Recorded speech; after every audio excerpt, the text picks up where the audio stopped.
엔비디아의 주가는 23년 매우 좋은 한 해를 보냈습니다. 작년에만 주가가 3배 이상 상승했죠. 그럼 올해 엔비디아의 주가는 어떻게 될까요? 현재 시장을 주도하는 섹터는 AI일 겁니다. AI의 최대 수혜주로서 현재의 주가가 적정한지, 올해 주가는 어떻게 될 것인지에 대해서 예상해보는 시간을 갖도록 하겠습니다. 23년뿐만 아니라 과거부터 엔비디아의 주가는 수년에 걸쳐 급등을 반복했고 여러 차례 큰 하락세를 보이며 변동성이 심했습니다. 반도체 업황에 따른 전방 산업의 수요에 영향을 받기 때문이죠. 2018년에 큰 상승은 이세돌과 알파고의 대결에서 시작되었습니다.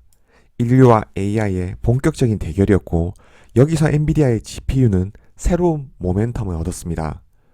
그 후 2019년에 큰 폭의 하락이 있었고 2021년까지의 두 번째 상승은 데이터 센터 매출과 관련된 두 번째 모멘텀이었습니다. 그래픽카드 게임 분야에 한정된 엔비디아 매출을 데이터 센터라는 새로운 매출원에 달아줬죠. 지속적으로 상승 곡선을 그리던 엔비디아에게 2022년 또 한 번의 큰 하락이 찾아옵니다. 코로나 이후 급격한 금리 인상과 경기 불확실성으로 전방 산업의 수요가 급격히 위축되어 엄청난 재고를 안게 된 거죠. 이후 23년부터 세 번째 새로운 모멘텀이 찾아왔습니다. 이번엔 AI입니다. 모바일 혁명 이후 획기적인 생산성 향상을 가져오는 새로운 산업 생태계가 열리고 있습니다. 시장에서는 엔비디아의 가격이 너무 빠르게 상승했기 때문에 또 다른 하락세가 있을 것으로 예상하는 전망도 많습니다. 하지만 제 생각은 24년 전체를 봤을 때 시장보다 훨씬 좋은 성적을 낼 것이라고 생각합니다. 이유는 실적입니다. 중간에 주가가 주춤할 수는 있더라도 실적이 나올 때마다 서프라이즈한 실적을 낼 것입니다. 과거의 엔비디아의 상승은 실적으로 증명했죠. 산업 생태계의 전환에 적절히 포지셔닝했고 산업 성장에 따라 엔비디아도 그 과실을 가져갔습니다. 다음은 엔비디아의 역사적 매출액 그래프입니다. 주가 그래프와 상당히 유사한 걸 알 수 있습니다. 19년 120억 달러에서 23년 448억 달러로 증가했습니다. 매출액이 증가하면서 영업 레버리지를 통한 이익의 증가폭은 훨씬 더 크게 가져갔습니다. 산업 생태계 내에서 독점적인 위치에 해당 시장을 장악해갔고 가격 정책을 자유롭게 가져갈 수 있었기 때문에 제품을 파는 만큼 더 많은 이익을 가져갈 수 있었던 거죠.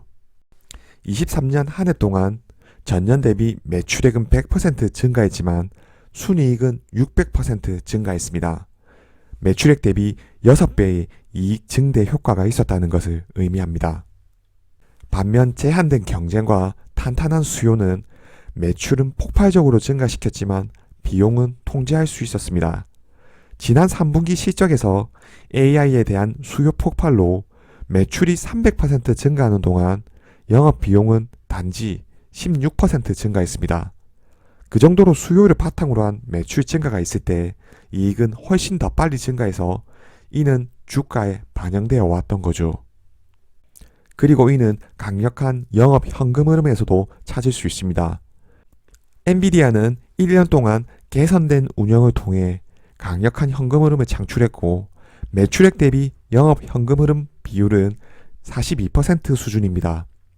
이는 엔비디아가 매출 100달러마다 현금 42달러를 벌고 있다는 의미이고 매출 100달러가 현금 42달러로 바뀌는 것을 의미합니다. 영업이익률이 아무리 높더라도 이는 실질적인 회사가 벌어들일 수 있는 현금으로 전환되지는 않습니다. 하지만 엔비디아의 수치는 이익이 증가하는 만큼 현금으로 벌어들일 수 있다는 것을 나타내고 있습니다. 그럼 올해 주가는 어느 정도의 가격에서 움직일지 PER 밴드를 통해 알아보도록 하겠습니다. PER은 분명 주가의 상승 모멘텀을 나타내기에는 부족한 지표일 겁니다. 하지만 다른 지표들보다 직관적이고 주가가 하락하는 시기 방어적으로 주가를 예상할 때에는 유용한 지표입니다. 하락에 대한 저항선이 되어주기 때문이죠. 다음 표는 제가 얼마 전 엔비디아의 3년 후 주가를 예상하는 영상에서 게시했던 엔비디아 예상 실적에 대한 내역입니다. 이 영상을 올릴 때 엔비디아의 시가총액은 1조 1,500억 달러였습니다. PER은 24년 1월 기준으로 42배 정도였고 올해 실적을 온전히 반영하는 25년 1월 예상 실적 기준으로는 32배 수준이었습니다.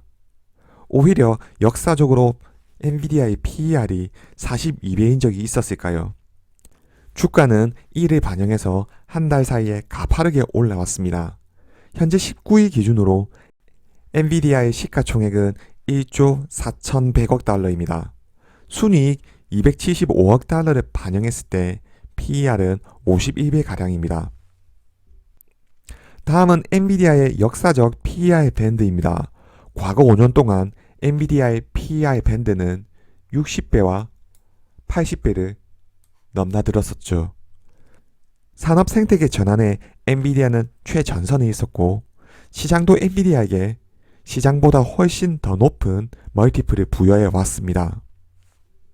포워드 PER은 시장을 너무 긍정적으로 본 것이라 치고 작년 실적인 275억 달러를 이용해서 PER을 구해보도록 하겠습니다.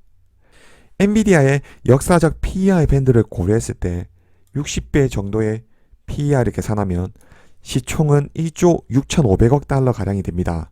아직까지 17%가량의 상승 여력이 있겠죠. 올해 순이익은 전년 대비 100% 이상 증가할 것으로 예상이 됩니다. 그런 점에서 봤을 때 전년 순이익을 가져온 것은 굉장히 보수적으로 산출한 것으로 볼 수 있습니다. 전년 순이익 275억 달러에서 80배의 PER을 적용을 한다면 시총은 2조 2천억 원 수준입니다.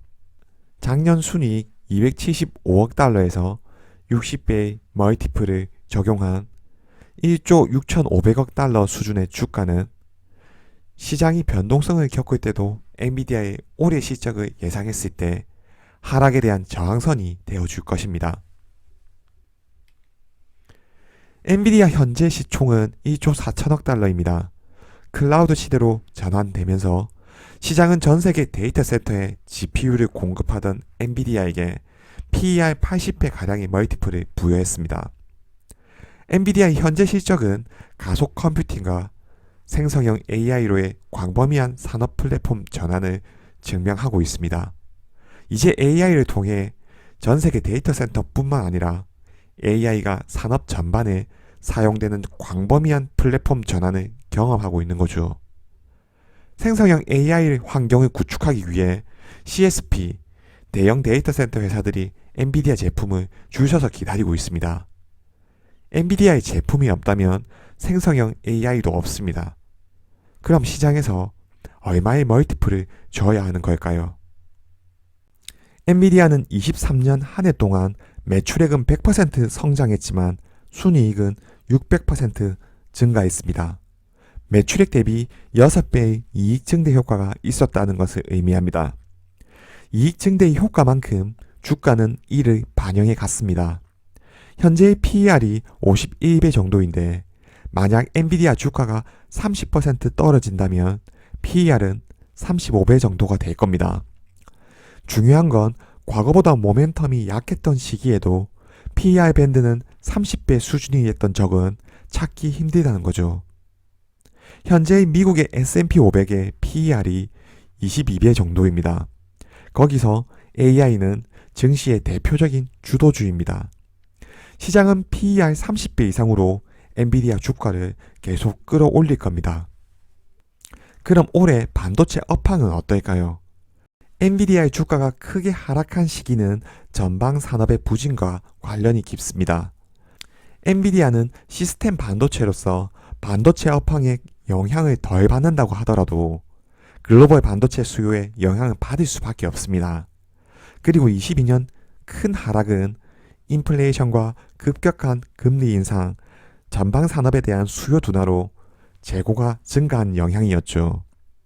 글로벌 수요 둔화는 완화되고 있는 추세이고 올해 다른 업종보다 반도체 업황이 좋을 것이라고 시장은 예상하고 있습니다. 그리고 이 글로벌 수요 둔화를 뚫고 엔비디아 주가를 끌어올린 건 AI였죠. AI는 이제 개화하는 산업입니다. 이제 인프라 구축이 한창이고 온 디바이스를 통한 산업 생태계 확장은 시작도 안 됐습니다. 엔비디아의 주가가 떨어지기에는 한계가 있는 상황이죠. 일단 실적에 문제가 생겨야 하는데 지금 엔비디아 제품은 없어서 못 파는 상황입니다. 엔비디아의 주가가 가파르게 상승한 것은 사실입니다. 하지만 상승했기 때문에 조정이 있을 것이라는 말은 사실 근거가 필요합니다. 급등과 급락을 반복하는 주가는 한 가지가 빠져 있습니다. 바로 실적이죠. 주가 상승 뒤에 탄탄한 실적이 받쳐준다면 주가 상승은 충분한 근거를 마련해 줄 겁니다. 이번 영상은 여기까지입니다. 시청해 주셔서 감사합니다.